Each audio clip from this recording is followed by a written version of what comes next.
Et voilà, bonjour à tous. Donc je vous présente, j'ai fini mes planches d'aquarelle, pour, expliquer, comment on passe d'un harcèlement, d'une alerte harcèlement, que l'on a subi, à un harcèlement subtil.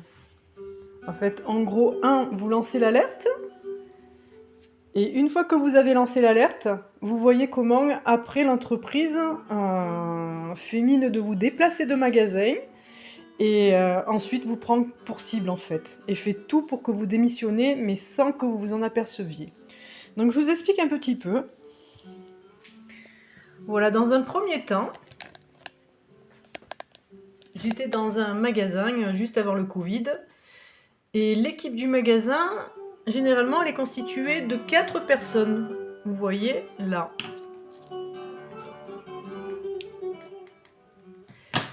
Et ici, vous avez le représentant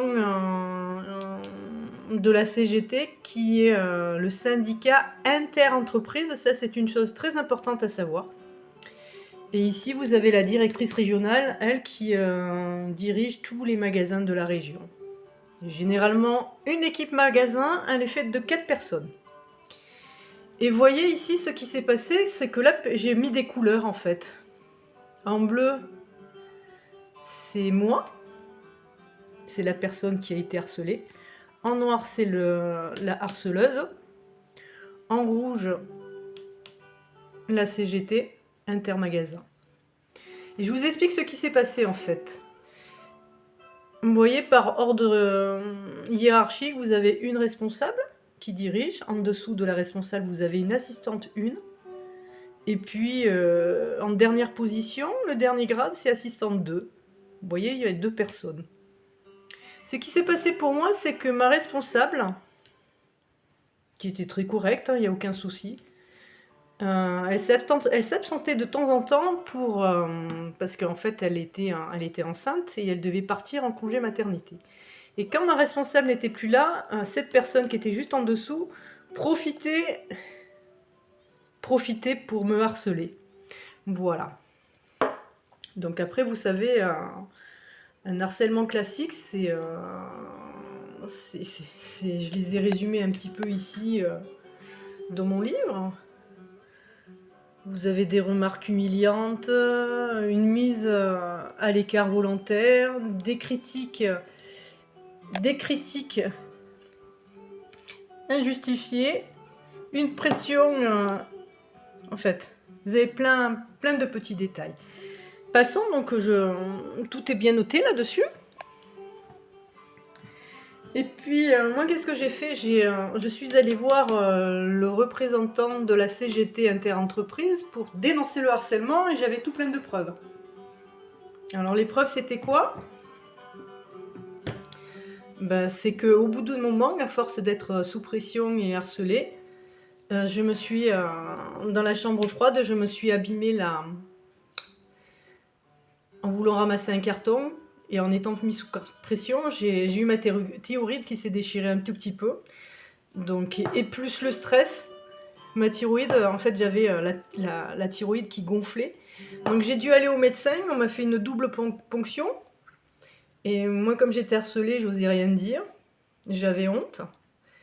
Et à un moment donné, le chirurgien m'a dit bah, il va falloir prendre rendez-vous pour faire une ablation de la thyroïde avec un traitement à vie. Parce que la double ponction qu'on vous a faite, eh ben, ça ne marche pas. Et moi, j'ai dit à mon médecin je suis désolée. Moi, je sais ce qui va pas, donc je suis harcelée, donc je vais dénoncer le harcèlement. Donc j'ai réuni toutes mes preuves. Je pense que vous le verrez sur ma chaîne. Ça s'est passé de façon assez... avec tout plein de hasard. Parce que vous voyez, la personne qui est ici, moi je le savais pas au départ, et c'est ce qui a fait que j'ai pas démissionné. Parce qu'au début, je voulais démissionner, mais comme j'ai appris qu'une autre personne avant moi avait subi la même chose que moi, je me suis dit si je démissionne, ça va continuer. Donc j'ai dénoncé le harcèlement avec tout plein de preuves. Et qu'est-ce qui s'est passé? Alors je vais vous le dire. Ce qui s'est passé, c'est ceci. On m'a transféré de magasin, vous voyez. La personne harcelée, qui harcelait, elle est restée dans le magasin tranquillou. Et par-dessus le marché, comme ma responsable est partie, et ben, elle a été promue, elle a eu le poste de responsable. Moi, par contre, ça s'est passé après, parce que je m'en suis pas aperçue tout de suite. Moi, j'ai été déplacée dans un autre magasin avec la même personne qui travaillait avec moi lorsque j'étais harcelée. Donc, j'avais un nouveau responsable. Et ce qui est étrange, c'est que la personne à qui je me suis confiée pour le harcèlement et qui a traité le harcèlement, elle fait partie de l'équipe, mais elle n'est jamais dans le magasin. Voilà l'équipe, la nouvelle équipe qui a été reconstituée. Et après, au fil du temps, qu'est-ce qui s'est passé? Ben moi, à chaque fois, je me retrouvais isolée en fait. Voilà, de l'équipe. Comment isoler? Ben, tout simplement, quand je demandais une formation, ben, on me la refusait. Quand il y avait des réunions, j'étais pas invitée. Quand il y avait des formations extérieures à l'entreprise pour pouvoir évoluer, j'étais jamais dedans. En fait, j'étais isolée complètement par rapport à l'équipe. Et bien sûr aussi, ce qu'il y a, c'est que j'étais en contrat de 6 heures et mon souhait, c'était d'évoluer sur un poste avec plus d'heures. Parce que vous comprenez que 6 heures par semaine, pour vivre, c'est difficile. Donc moi, j'y croyais, on m'a déplacé de magasin, donc je restais. Mais à un moment donné, il y avait un poste qui était prioritaire, et déjà on me l'avait caché.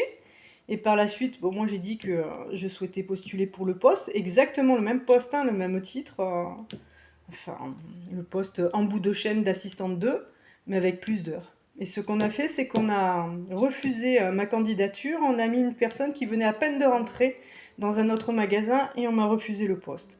Alors je trouvais que c'était un petit peu bizarre, mais j'avais pas encore conscience que j'étais en train d'être harcelée.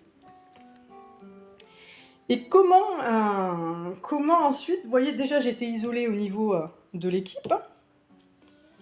Et ensuite, ils ont un système de vivier, vous voyez ici. Là, c'est l'équipe que je vous présente, là c'est moi. Les deux personnes, comme je vous ai présenté tout à l'heure, qui sont ici, elles sont là. Et la directrice régionale qui est ici, elle a un petit filet de personnel jetable qui sont en contrat CDD. Et moi, à chaque fois que je demandais des heures, eh ben, on me le refusait.